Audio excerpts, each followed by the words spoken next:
Okay. Ano feeling na kasama ka na sa tatlong natitirang OG Creamline players na nandito sa team ngayon? So gano'ng kalaki yung pinagbago ng Creamline from 2017 hanggang ngayon? Sobra talaga.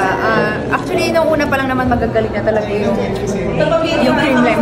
Magaling na talaga yung Creamline Cool Smashers. Pero ngayon, mas intact lang, mas buo talaga, mas madaming experience yung team ngayon, kaya kahit anong klaseng laro ang ibigay sa amin, talagang pinagtatrabaho namin, tsaka nilalaban namin. Gaano ka-special tong championship talaga na to compared sa iba dahil na sa bigat ng challenges na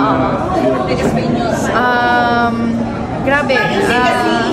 Sabi ko nga minsan, gigising nga kami sa morning, di ba, morning training namin, na parang pag natatalo kami, yung kaya ba namin to, kakayanin pa ba namin, ganyan. Kasi talagang maabot talaga kami sa point na hindi na kami abot ng semis, parang hindi na kami abot ng kainan. So,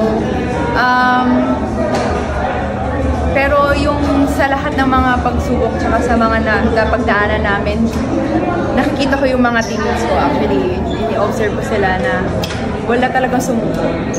Walang nagsabi na, uy, ano na, kakayanin po ba natin to? Walang nagpo-question sa amin. Walang nagpo-question sa amin ang bawat isa sa amin. Talagang nagte-training lang kami, pupunta kami sa umaga, nagte-training kami doon. Kung ano ibibigay ni Coach, gagawin namin. And yun din, shout out kay Coach, kasi siya yung nag-iisang tao na hindi nawala yung tiwala sa amin.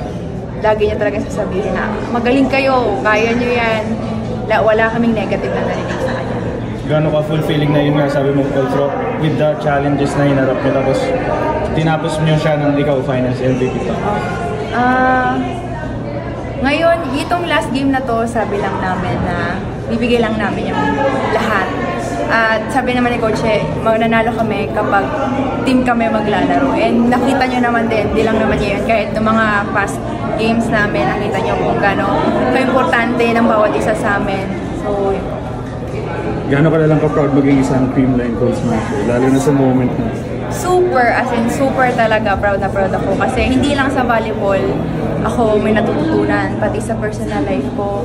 Sobrang laki talaga nang naitulong sa akin. And sobrang happy ako na inintroduce sa akin ng parents ko yung volleyball kasi hindi ko makakasama itong mga to, sila ang mga atis ko ngayon kung hindi ako naglalaro. So happy ako, hindi ko hindi mawawala sa puso ko yung bawat isa sa amin.